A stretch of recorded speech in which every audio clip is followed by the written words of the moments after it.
Good evening, Broncos country. It's the Orange and Blue View coming at you on Saturday night.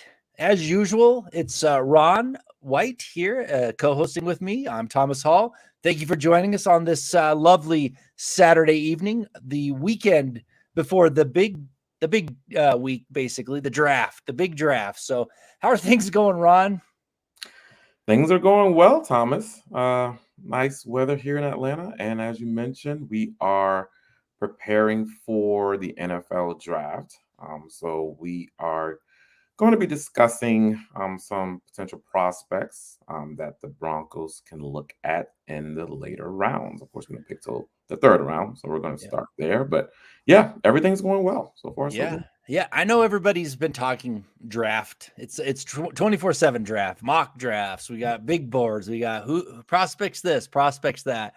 And we haven't really talked a ton about the draft, you and I. So we've always kind of hit some news and haven't had a chance to. So I think hopefully it'll be a different perspective for everybody that have tuned in tonight. So welcome everyone, and let's say hello to some of the people who are in the chat who got here early. So we appreciate. We got David McIlrath coming in with a super chat already, ready to go, talking some draft with us. So thank you, David, for being here.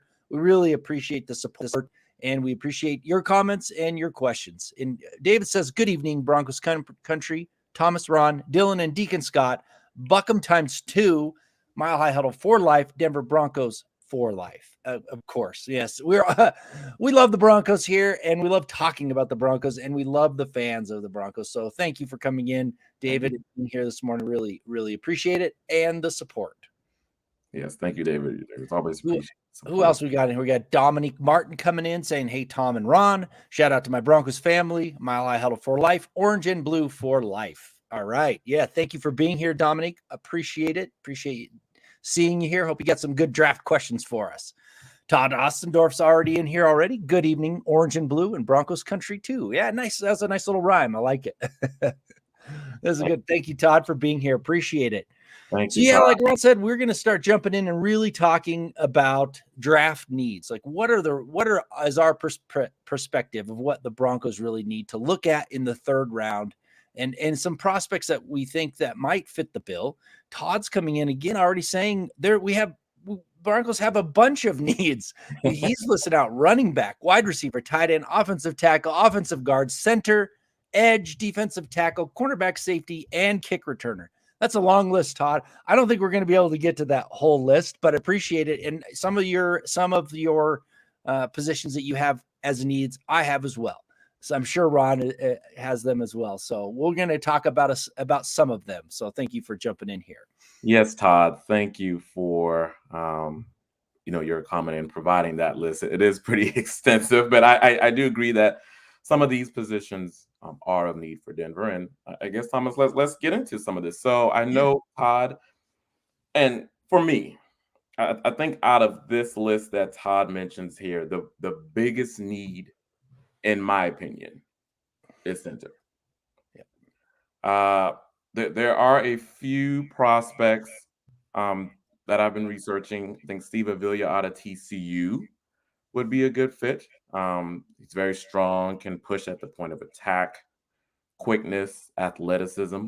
And I'm thinking he can possibly be there in the third round when the Broncos are on the clock, depending on obviously how the Broncos view the center position, how they prioritize that. Because I know part of the mantra has been, pick the best player at the time they pick, right? Best player on the board.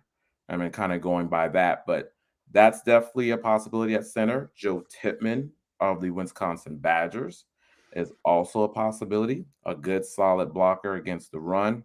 He also is good at pass protection. And I can maybe see him going also in that third round and possibly fourth. So yeah, definitely Todd center and the defensive line as well can definitely use an upgrade. That's another big concern that we voiced before. And I know there are a few options there that we can talk about as well. Yeah, I think center is a big need only because I mean, obviously Cushenberry hasn't wowed anybody, and we've said this many, many times. But the other thing is both players that they have at center will be unrestricted free agents after this next season. So they have to prepare for the future. Even if they can't find someone to jump in and be a starter from day one, they have to prepare for that eventual loss of the centers they have on their team. So that's why I have center very high. Not necessarily that I don't. I mean, I've been disappointed with Cushenberry just like everybody else, but to expect a rookie to jump in and like be an incredible upgrade over Cushenberry, that's wishful thinking on my part. I hope it happens. I'm a little bit different on you. I like the same guys that you talked about. My problem is I don't know if any of those are going to be available. I mean, maybe Tipman might be there in the third round when they pick. I feel like that it's a good center draft. People are going to be grabbing them, and I hope one of those guys fall. I think that you're going to get down to maybe like it could be Tipman, maybe. And then you're looking at someone like Luke Whippler. He might be one of those that you grab in the third round. I think he might be farther down the list for me, but I just have this feeling that some of those centers that could really step in and help out may not be there when the Broncos draft at 67. My other thought is if there is, that's what I've been saying here is if they do grab that guy that they want at 67, I think they're going to trade back out of 68. They're going to try and pick up some more picks. So unless for some reason they luck out and the two people that they really want, the two players that they really want are still there and they take them back to back, if they can grab one of the players that they want, I think they're going to try to trade back and get some additional picks. But if it's not center, if they can't get that center that they want, I think they got to look at offensive tackle, right? At that first, and the same for the same reasons, right? I know that they don't have much depth at center, really reliable depth or experienced depth. They've got two pretty solid starters, but you got to prepare for Garrett Bowles eventually not being with the team any longer. So I think if they can't grab that center, which is the biggest need in my mind, they should look at an offensive tackle in the third round as well. And there's some folks that'll be there probably, like a Blake Freeland out of BYU could be there. Maybe somebody falls like, someone that they, like Vuries. He might be an interior guy, but he got injured out of USC. He might fall, and they might take a chance on him because they can let him heal up before they really need him. So something like that, possibly. What do you think about the offensive tackle and the need there, Ron? Yeah, and those are good names. I think offensive tackle is definitely on on the board for the Broncos. Maybe not in that third round per se. Possibly in a later round, they can look at trying to select a pick to fill that need. Because you're right, with Garrett Bowles, we just don't know. And then as far as that other pick within the third round, it really does depend on who's there, right? Who is that best player available? Because we could see the Broncos stay put and maybe look at later rounds to go back in the draft and acquire more picks in rounds 5, 6, 7, right? So it really does depend. If there's someone that they fall in love with, on the defensive line, let's say a defensive tackle, we can have center and defensive tackle be those two picks, right? So it really does depend. But I agree. I'm not saying that the offensive tackle isn't a need, but I just don't see it being something they look at in round 3. Yeah. It could be So something in the later rounds. yeah. So who do you think? I mean, if they're not going to go with the offensive line, if they say that the centers are gone, you don't think they're going to get an offensive tackle. What are your thoughts on that next position that is possible for them? Who do Yeah. you So think again, they need? yeah, on the defensive line, I do have a few folks. Obviously, if they're there or if players start to fall, Keanu Benton out of Wisconsin is a name I've been looking and doing some research on. Very strong quickness, very physical as well at the point of attack. He did do well in the Senior Bowl. Byron Young, I'm out of Alabama, 6'3", 294 pounds. 2 passes batted down in 2022, 3.5 sacks. And then Nesta Jade Silvera out of Arizona State could be some, again, if they start to fall within that mid to late round 3, maybe round 4, right? I can see those as some potential targets that the Broncos can try to get. Yep. We got Phil McLaughlin coming in with Facebook stars. Thank you for the support, Phil. Really, we appreciate that so much. So thank you for being here tonight. Thank you for joining us on the Orange and Blue View and talking a little draft, a little positions of need. And he says he says, good evening, Thomas and Ron, of course. And then what do you think about Antonio Maffei? Go Broncos and Buckham. Offensive tackle out of UCLA, big, really big, heavy, not super tall, but really size-wise, like mammoth size, UCLA. I think people are kind of slotting him in maybe as an interior offensive line instead of an offensive tackle. So yeah, I don't know if he would fit the bill. Maybe later, I'm not sure where we think that he might fall to. If you're thinking about an interior offensive lineman, he might be fit the bill. If you're thinking about maybe a prospect as an offensive tackle later, that's a possibility. But I think the draft gurus, so to speak, are projecting him inside. And for me, I don't feel like there's a huge need for guard, right? It's center. They've got the guards starters set. So I think if I'm going to go offensive tackle, I'm going to go with one that, that is, prototypical offensive tackle who can, maybe be taken later and grow into that role. And I think he might be a bit of a tweener from what people are saying. But what are your thoughts, Ron? Yeah, I agree. The potential's there. I see Maffei more as a development type of interior offensive lineman. I actually don't even see him going drafted. He probably can be one of those undrafted, those free agent types. I don't think he was invited to the combine, if I'm not mistaken. So I can see him, possibly being picked up once the draft is over. And obviously, to your point, it's for the development perspective. Yeah. Tackle. Yeah. And, it's a lot of people talk about best player available, just pick whoever is that top ranked person on your board. But the problem is you can have a need somewhere and you have 3 or 4 people that you have a choice to pick from. They're very close. Right. And then you're also not going to, if a running back is always the best player available, the top player on your draft board, you're not going to draft 7 running backs. Right. So you do have to consider that there is a portion of need that goes into this draft. And that's kind of what we're talking about here. Like there are areas, especially in the later rounds, that they want to fill in for depth and for future. And that's why I keep going back to the center position and the offensive tackle position, because I know that the defensive line in my mind has some depth needs, but at this point they've got 2 players that they drafted for the future that are going to be pushed into the rotation. So they're going to have to see how they really kind of grow before they make that decision of, we need to grab another interior defensive lineman. From my perspective, though, the one that we're not talking about enough, and I think that's edge rusher. I know they just drafted Bonito in the 2nd round, and you've got to give him time to develop. You have to. But everybody was talking about how can you get out of Russell Wilson's contract? Get out of Russell Wilson's contract because if he's a bad player and they sign blah blah blah. What about Randy Gregory's contract? He played only a handful of games, right? He's supposed to be your big free agent signing, and he wasn't on the field very often.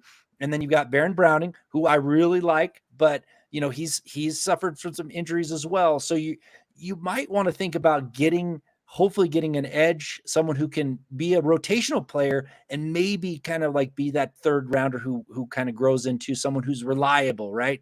You don't have to be a Hall of Famer, but somebody who can come in the future and be that reliable edge rusher, can come in and start when necessary. So there's, that's a position to me that I think they should address for the future, because if Randy Gregory can't stay healthy again this next season, they're going to have to figure out a way to get out of that contract, right? Because he's just not going to be there on the field. And that's an important part of signing a big contract, is playing out that contract and being on the field. I think edge is something that they need to target. Now there's a couple guys that might be there, right? In that later part of the draft, there's the guy at Army. Trying to think of, now I'm drawing a blank on his name. Andre Carter, right? Andre Carter might be there, someone that you can take later and he can be a good development person. Or, Byron Young out of Tennessee might be there as well. You might be able to take a couple of those guys. And and then if Benito does develop as they planned, you could have two really solid players in that rotation there that you picked up over the last couple of years. Yeah, I agree. Right under center and defensive line is edge for me. And I I can see them looking at edge probably in that fourth round is what I'm seeing. And you mentioned, yeah, Ryan Young, Tennessee. That was one of mine as well. I also have Felix Enrique Uzama. They got a Kansas State. He about 11 sacks during his sophomore year. Had a lot of tackles and passes batted down last year as well. And then KJ Henry out of Clemson. I can see them maybe going between that fourth and fifth round. Obviously, if there are any other ones that the Broncos fall in love with that fall, I can see them looking at them as well. But you're right. It really is going to depend on, yeah, obviously Randy Gregory's health and availability and kind of how the team views that. Because outside of Nick Benito, who, he'll be going into his second year, we haven't seen the potential come to fruition yet. So we'll see if that does happen this year. But I do see them looking to try to address that edge position quite high. And pertaining to Randy Gregory's contract, Thomas, I know I think you can kind of get out of it pretty easily. Yeah. So I don't think it's going to be too much against the cap. I think it was like a 2-year deal with some options. So, I can see, them looking for edge, and then maybe moving on from Randy Gregory if they find their star edge player. So, Yeah. No, yeah, I think you can get out of more thinking about who are you going to replace him with. If he can't be on the field, you got to get somebody in there that can replace him. Yeah, I think his deal was structured well enough that it's not going to be an impact to the cap, but you still have to replace him if he can't stay on the field. So I'll tell you the other position that I think is one of the top positions. And I know people say, oh, you can just grab this guy later in the round, late rounds. But it's a running back, right? They may think about getting a running back earlier than people are expecting. And I would expect them to as well for two reasons. They really don't have anybody in way of depth in my mind that are really good players. And I also still worry about Javonte Williams coming back and being the same player he was before. Like I said on one of our shows before, I looked at that study. Only about 17 to 18% of players who actually have his type of injury return to prior form, so that's those numbers are stacked against him. So I think it's important to think you might think about running back in that third round. If you don't, especially if you trade back. So say you get that center you want. If the Broncos find the guy that they wanted there or whoever it may be, and they trade back, they get out of that 68 and they trade back a little bit later, I think it's worth taking a shot at a running back there. Now, I know, we think about, there was Terrell Davis, a 6th rounder, and then, there's all these later round or undrafted productive running backs, but there's also a big, massive pile of running backs that we don't even know about who never made it in the league that were drafted in the later rounds too. So it's not an easy proposition to just grab a running back and plug it in. But I do think it's an important position. And I know I'm talking mostly about offense here. I talked about edge, but I mean, I think that the offense still has some work to do this offseason, and I think it has to start in the draft. Yeah, I agree with running back. I may not see running back as, I guess, as important or as high as you do, but it's still a need just because of this concern with Javonte Williams. Yeah. We don't know if he's going to come back, and if so, when.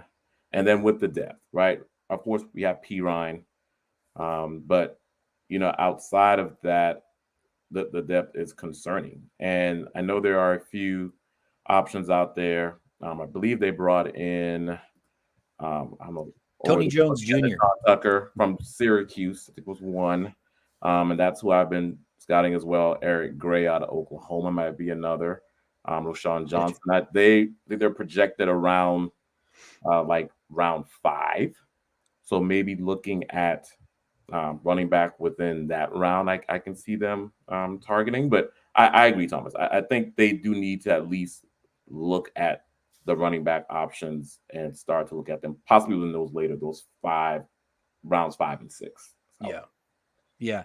Now it's funny that they've been bringing in a ton of tight ends, right? Bringing in a ton of tight ends to do interviews. They had Schumacher coming in, somebody else. I can't remember who his name top of my mind, but it's like they're doing their due diligence on tight end. But I don't see tight end as a massive need right away.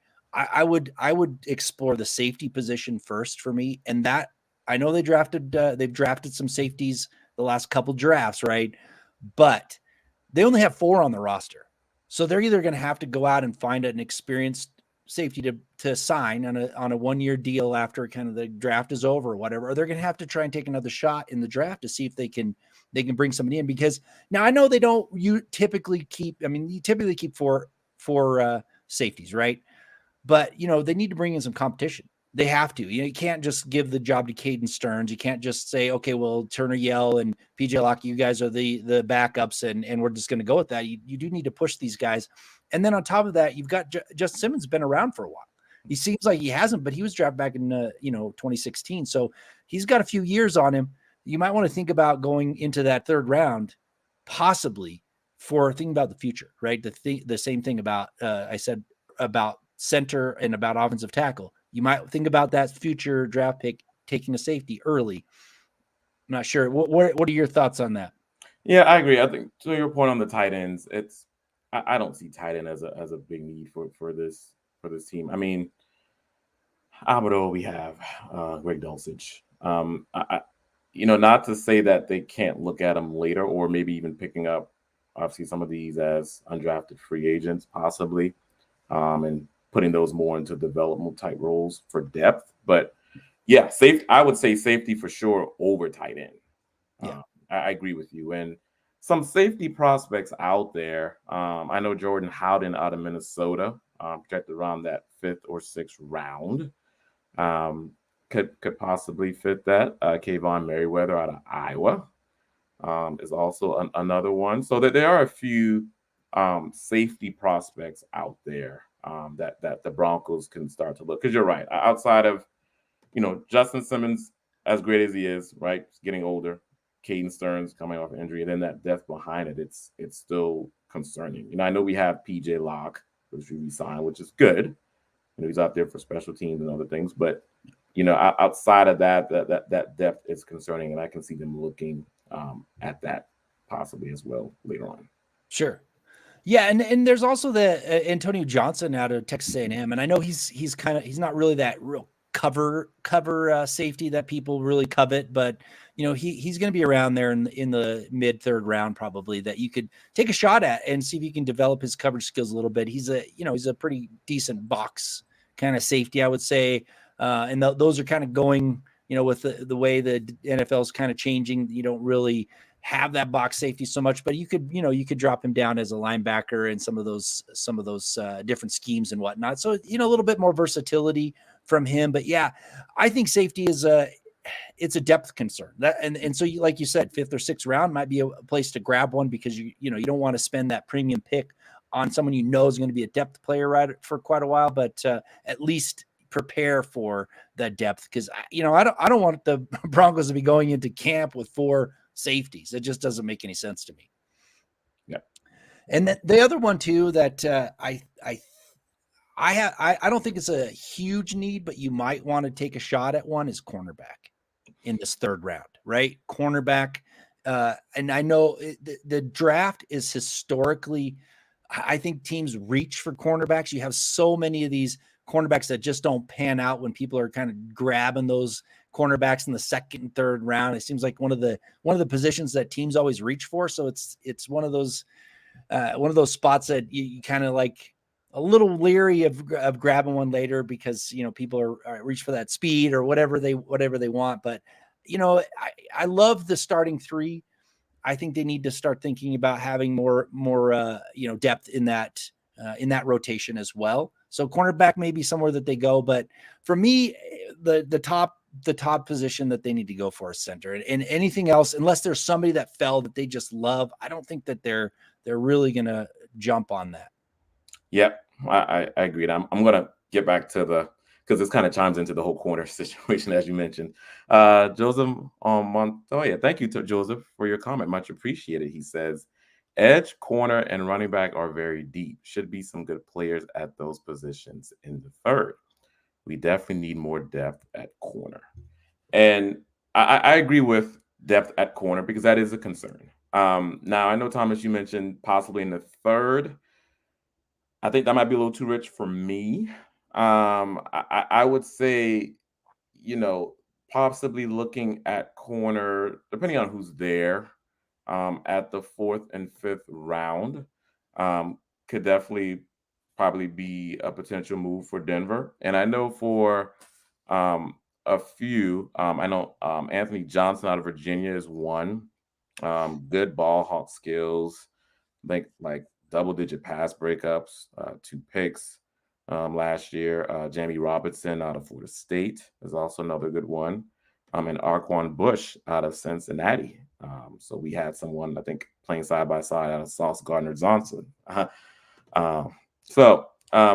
think those would be some potential names. Obviously, if they're there in that later round, and I think they're projected to be there later, that the Broncos can pick. But yeah, it's mostly just from the depth perspective. You know, outside of course, PS2, Damari Mathis, K'Wan Williams, and then they brought in the person, I think from Houston as well. We that concern for depth on the corner position is definitely one that they need to address. So I can definitely see them looking in those later rounds for that as well.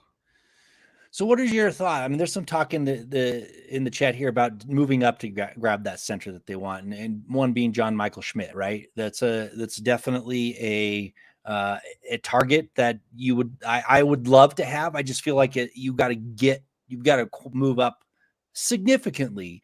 You know, you might have to move up into that top of the second round, right? Early second round to grab him. What are your thoughts on packaging up a couple picks to try and get up there, and if it's worth it or not? I honestly don't think it's worth it. It's again, we're already bearing the cupboard now with picks. You know, unless we're talking, you know, some picks from 2024 to package up. You know, I don't see I don't see the need to move up. There should be. I know corner. I'm sorry. I know center is a concern, but I just don't. Given the draft capital that the Broncos have this year, and we know how Peyton is with his picks. So I don't see that happening, packaging picks up this year to move up for a center. Yeah, I have a hard time thinking that they're going to, just like you said, there's so few picks, but you know, Sean Payton has a track record of moving up to get the guys that he wants. And you know, he's picked, when he was at the Saints, there were many years where he had like 5, 4, 6 picks, you know, not the full, you know, quiver, so to speak, of selections. But you're right. It's going to get up there to get someone like that in that early part of the second round, you're going to have to probably give away one of your thirds, a fourth, and a fifth. I mean, for value wise, if you're going to really jump up there for teams to be interested in it, and that takes away a pretty big chunk of your draft capital. I have a hard time thinking that they will. I would not want to give away that much value, so to speak, because you have the opportunity to, you know, grab a couple other players that could pan out for one, which is a center, right? Like, that's not a huge impactful position that you really need to have. You know, it's not like an edge rusher where you really need that impact. You got a couple centers. I don't know. I don't know about moving up to get them, but I would. But when I say that, I still think about there's a hole in the middle of this offensive line. They went out and they spent all this money, and they have like a really good offensive line, except for the very middle. And it's tough to think that they really want to go in to the season with that hole in the middle of the offensive line. I don't know. I wouldn't be surprised. I wouldn't be surprised if they somehow decide, yep, we're gonna move up and fill that hole, because they know they have to know it's a hole. Yeah, Peyton, both Peytons know it's a hole. But you know, I guess again, given what they have currently from a draft capital perspective. I don't see them moving up. Now, at pick 67, they're in the third round, right? When they do pick. And if a viable center is there, don't be shocked that they pick that person. Obviously on the third round with 67 and 68, they can go a couple of different directions. And obviously it's going to tell us exactly how they view this center position. And we know they have faith in Cushionberry. They seem to. Fans like we don't see it, but it looks like there's some faith or encouragement that he can somewhat be a viable center. But I still think in the back of their minds there could be room for improvement. And we all see that, right? We all saw that center position last year with Cushionberry. It was just awful. It was just awful. So again, hopefully that he can turn some sort of corner. I think that's kind of what the coaches are thinking, but also just to draft a fail-safe in the case he doesn't. Yeah. So that's I'll tell you, I've done a bunch of analytics on the draft. I built a draft calculator. It's out on Tableau Public. You can go mess around with it. It's in my profile. Just look it up. But I'm looking at it now. Offensive linemen, if they were to trade up into the top of the second round, offensive linemen have a higher probability, almost are actually more than double the probability of becoming one of those impact players than edge. So if you're going to trade up, and I was like, oh, well, you trade up to get somebody that's impact, but you actually have a better probability of finding an interior offensive lineman who actually pans out.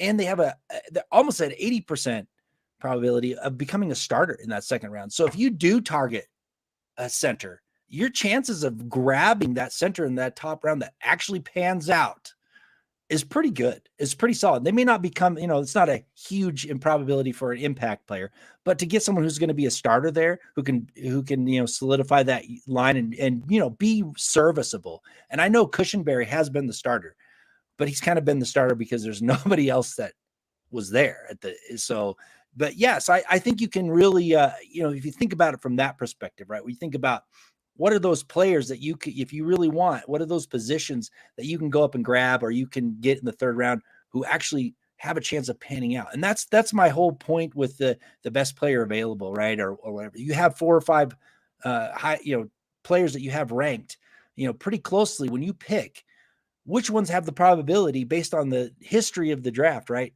of panning out, of really taking that next step? And that might change your decision on who you go with, just because the one's a little bit ranked higher than what your first guy versus your fifth guy, but you have a much higher probability. Then take that guy, right? Take him.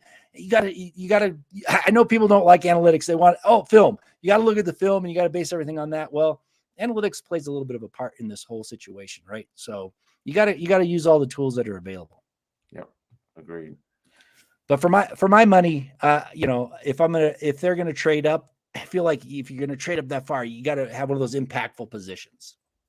Exactly. You have to have one of those impactful, important, game-changing type positions. And we've already identified the weakest link on the offensive line, and if their guy is still there at a reasonable pick within the second round, possibly. But again, I just, from a reality perspective, given what the Broncos currently have, I just don't see it. And with a new coach at the helm, and if they have a good, solid center with potential in round 3, they might pull the trigger there in round 3. So We'll see. So we have Michael Davis coming in here.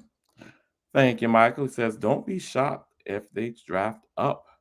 There's a significant drop-off after the 4th round. It's true. I mean, that I would, but the thing of it is, they may not package up a bunch of picks to move up. There's still that wide receiver rumors out there, right? They won't go away. And I've said this before, that you might see some teams get desperate. They miss out in the first round for that wide receiver they wanted, and then they're in the second round and a bunch of them are getting taken, and they might get out on the phone and say, Denver, we've got Courtland Sutton. We want Courtland Sutton. We're going to give you our pick if you just throw in a 4th rounder or something, and they can move up. It may not just be a package of picks. They may move that wide receiver on draft day. I still don't think that they should, but they've been waiting for the right pick, right? They've been waiting for that right value to come back. And so far there hasn't been that value. They just keep saying, yeah, we're not going to trade it. They were close, I guess, with the Ravens. That the rumor is that they were close. Someone says it was a second rounder or something like that. I'm not sure, a third rounder. I don't know what it would be, but if a team gets desperate, they may get on the phone and convince them to let go of Cortland Sutton. And so it might be a player that they move, and they don't have to get rid of their draft capital this year in order to make that move. Yeah, possibly. The wide receiver trade room I don't think are ever going to go away. At least not anytime in the near future. Possibly on draft night, we'll see. And that could be a possibility, Thomas. Of we package a later round pick with Cortland Sutton to move up, depending on who's there. That's definitely potential. And then obviously, if they see doing their scouting, if they've seen other wide receivers as well that they may like, they can possibly look that direction as well. And that leads me here to Joseph again. Thank you, Joseph. We appreciate you as always. He asked, how about wide receiver Rashee Rice, especially if they deal Jerry Jeudy on draft day? Again, I think, thank you, Joseph. I think if any of the wide receivers want to be dealt, it's going to be Sutton. I do have a hard time believing that they will trade Jerry Jeudy. Not to say that it can't happen. It's, what we saw last year from Jerry Jeudy. We saw him, come to life, if you will, right? He was a good, solid target for Russell Wilson. I think in the Sean Payton offense, he will continue to thrive. Last year, we did see a little bit of a decline from Cortland Sutton. Not to say he still didn't have an okay season, but I have a hard time believing if they were to deal a receiver, it would be Jeudy. I see Sutton being moved first over Jerry Jeudy. Yeah. And then about wide receiver Rashee Rice, Thomas, do you have any thoughts there? Yeah, I mean, he'll be there in the third round probably because he doesn't have that blazing speed that everybody reaches for. So and third round, second and third rounds are actually pretty solid rounds for wide receivers. There's been a track record of grabbing those wide receivers in the second and third round that pan out, become starters, and are pretty, some of them are all pro players, right? Like Michael Thomas, second round wide receiver. So I think he could be there.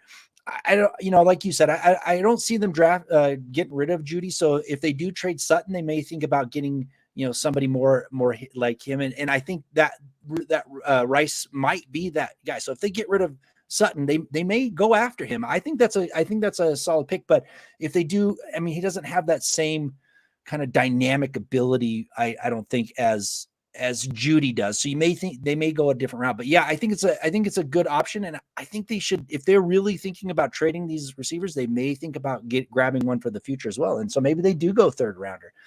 Austin H coming in with a super chat. Appreciate you being here. Thank you for joining the show. And thank you for your question. SP talked about it's easy to gain draft capital. I think they'll move up if they're tempted enough. Well, yeah, I mean, it's true. And Sean Payton has a history of doing that, right? He when he was working with Mickey Loomis in New Orleans, they traded up a bunch. They went after the guys that they wanted. Now, for me, you have to hit on those guys. You can't trade up draft capital and miss a lot. And they didn't. And that's the thing about New Orleans drafting. They were one of the best drafting teams from 2009 to 2019. They were finding, good players even in the later rounds, even though they didn't have as much draft capital. So the sheer number of players that they were grabbing, maybe, farther down the list compared to some others, but the percentage of those players that actually worked out compared to the percentages of the other teams, they were the top. They were the top in the league. And so, yeah, you're right. I mean, they've got had a good eye for talent. Now, I think the mixture of George Payton and Sean Payton can probably be this very similar thing. I think they both, working together, have a good eye for talent. So you may see them go after somebody. It's just hard for them to have the capital to do it right now because they started with so few picks. Now, if they had 7 picks, it might be easier for them to move up. But yeah, if they love a guy, I don't see them. I don't see Sean Payton batting an eye at it. George Payton might. Yeah. Yeah, I agree, Thomas. And again, Austin, thank you very much. Yeah, it's if they have their guy, in mind, and if he's not, it won't cost an arm and a leg to go up and get him. I can see them doing that. As you mentioned, Sean Payton has done it before. I think again, it's given what they currently have from a capital perspective. And I also see that happening if they move up, it'll probably be within rounds 4 or 5, right? If we're talking moving up marginally to get folks, right? If their person's there just for insurance, right? But I don't see, I guess moving all the way up into the second round, I think that's where it's just a tad bit rich given what they currently have.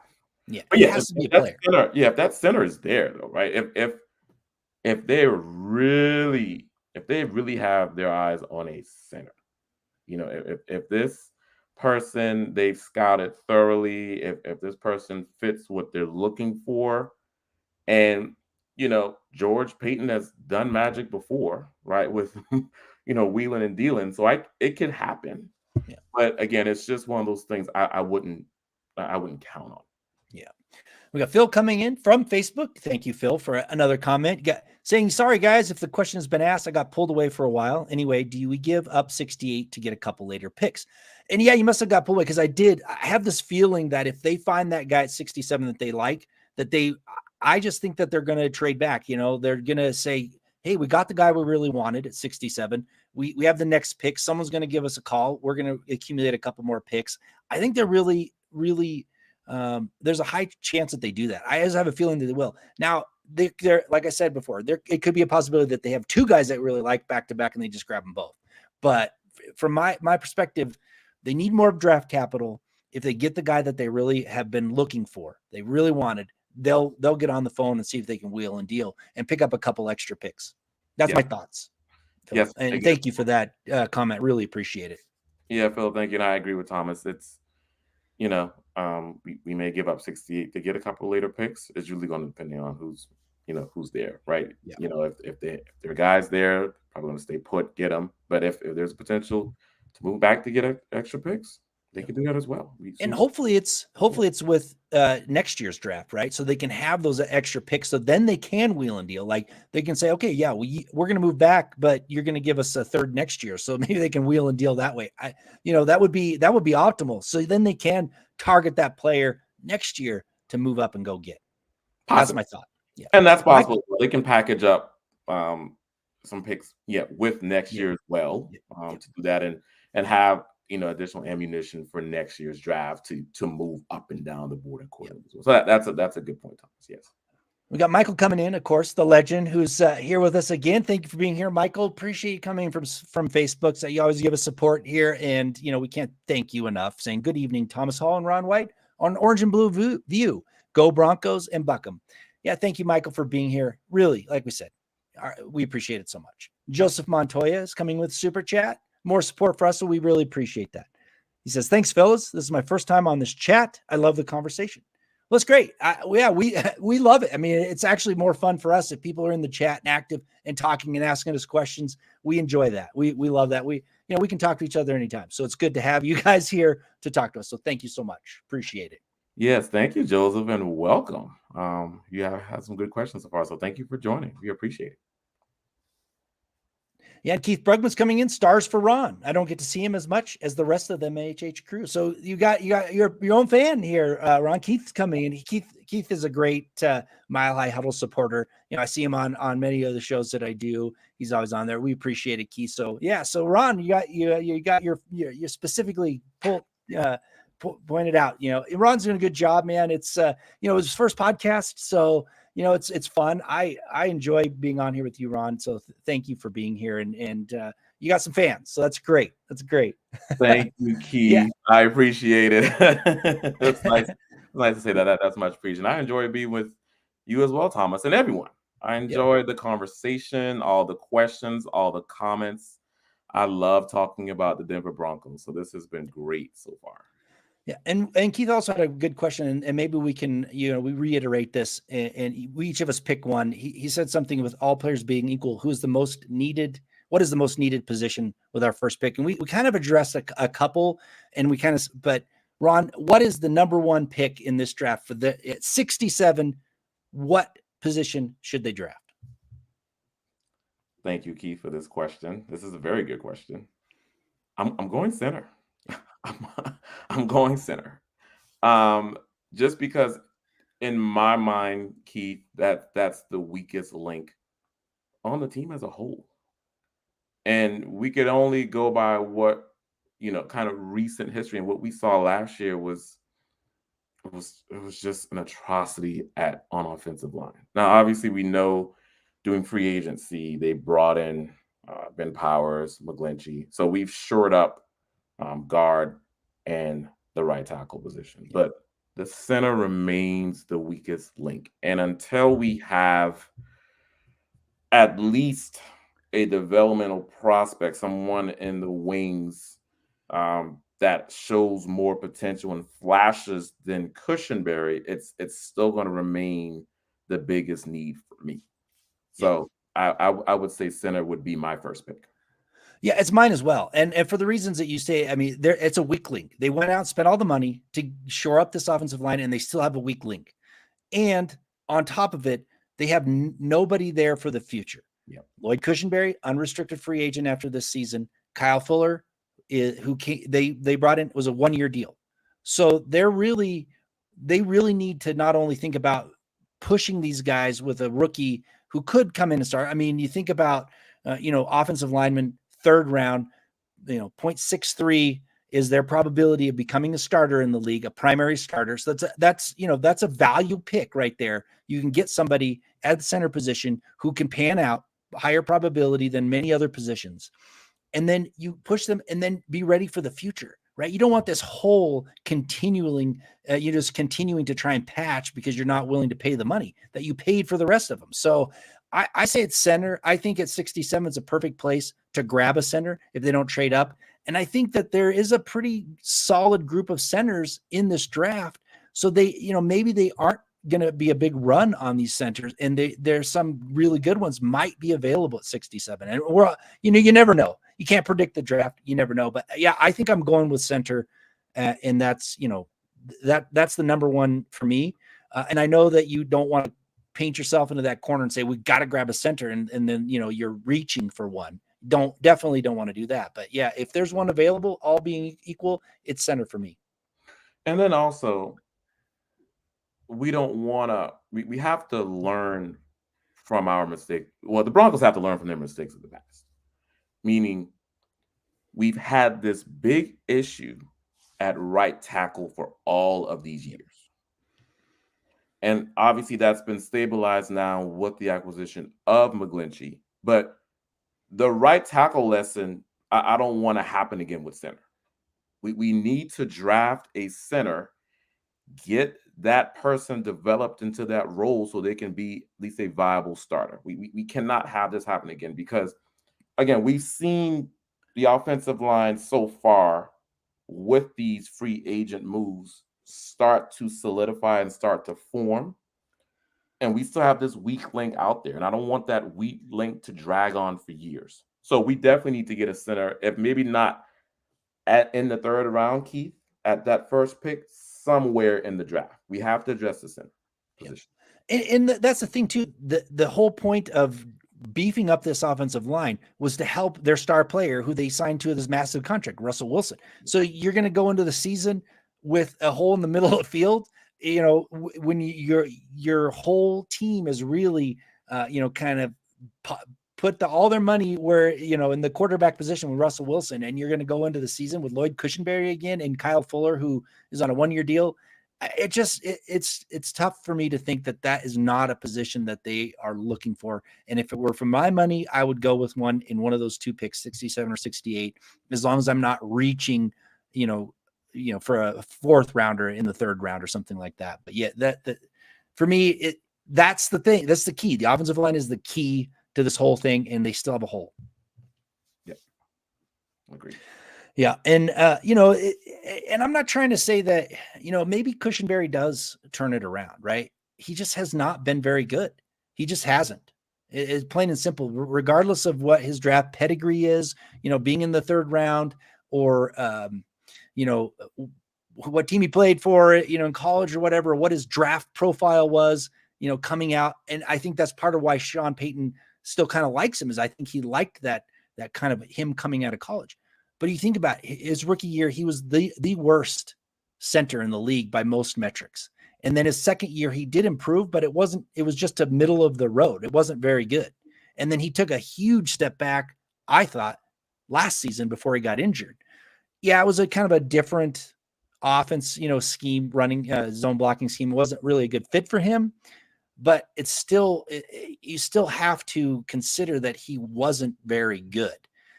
And then you look at Kansas City picking up their center. I thought he was a third rounder too, but he might be a second rounder who's actually playing incredibly well. He's a great center early, right away, right? So and Harry, thank you for coming in. Harry Leland came in talking about this. Who do you go to draft at 67 better than Cush? He's a national champ. He will rise to the tide of the elevated play. I hope that's true. I hope it's true. I think Sean Payton's counting on it. I think it's one of those things that you're counting on it and you wish it happens, but I wouldn't bet much money on it happening because of his track record. But I hope it is. I hope he pans out. But even so, even if he does pan out, he's an unrestricted free agent. If he has a great season next year, there are going to be people, other teams coming for him to pay him the money to bring him to their team. So then you're left with another hole. Yeah, Harry. Thank you for your question, your comment, and I think to Thomas's point, that's all. That's what we're wanting. We're wanting Cushenberry to do well. Yeah, obviously LSU was a national champion.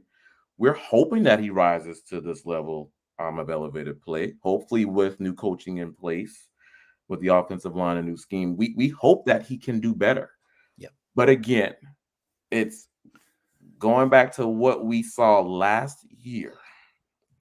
And we just can't count on or bank on him improving. Yep. And that's why the center position, even just for depth, right? Obviously you want a viable, a competent starter, but even for depth, we need to address it. And those options we mentioned earlier, I'm not sure if you were here when we mentioned some of them options, but you can always go back and look. But there are a few options there at center in that third round that can definitely there's some potential there that they can be a viable starter. So, yeah, and Scott, thank you for dropping in the chat. I'm glad you're here to give us this info, so we don't have to look it up. Creed Humphrey was what I was talking about. Went 63, second rounder, but only a few spots before 67, right? So there could easily be somebody there that they could grab that pans out. I mean, I loved Creed Humphrey. I would have loved the Broncos to take him when he was drafted, but obviously they had Cushenberry, and I thought Cushenberry was good too. He just hasn't panned out. Gary Palmer, thank you for being here with a super chat. Man, the legends here.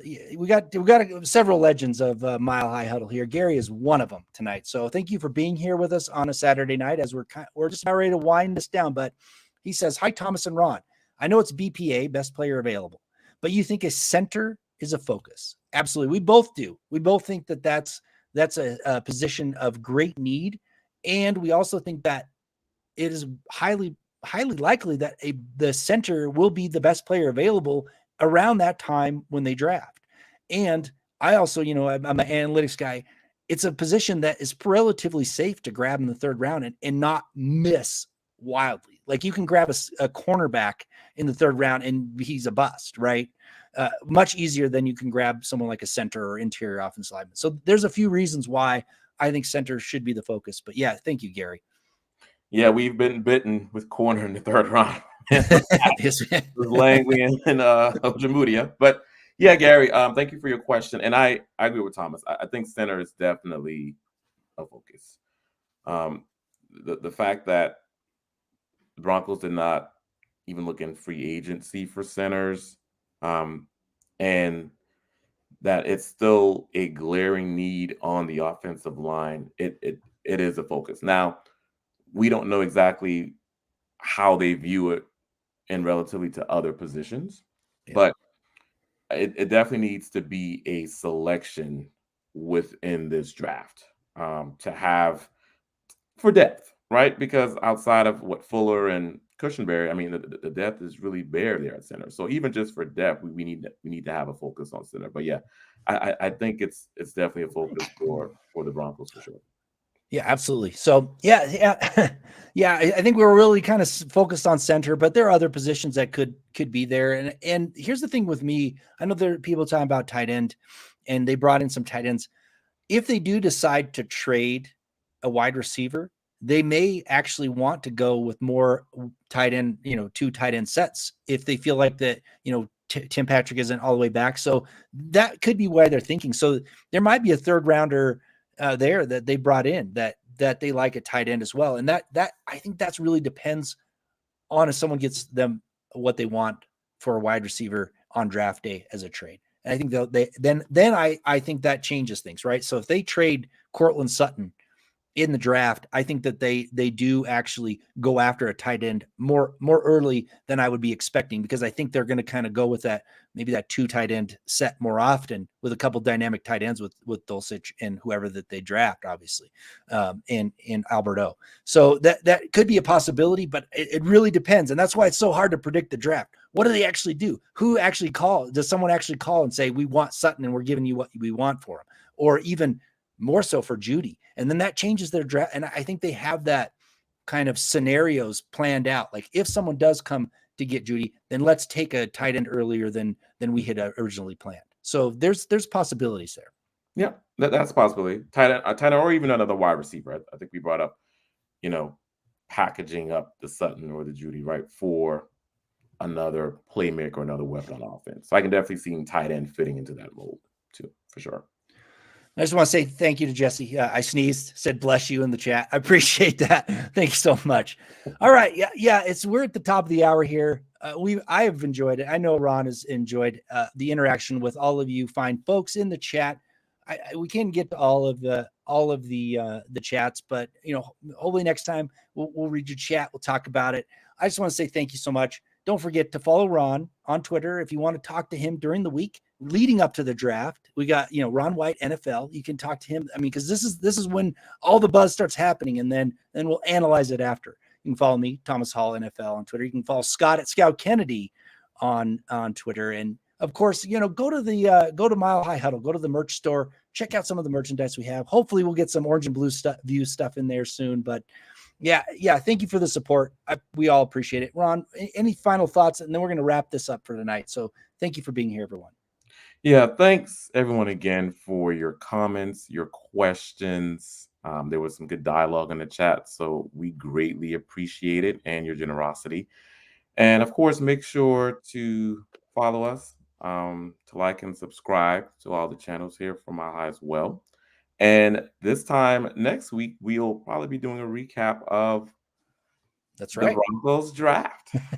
That's right. Yeah, we're going to be the show on that day, final day of the draft, man. This is going to be it's going to be fun. So yeah, don't forget to tune in. All right.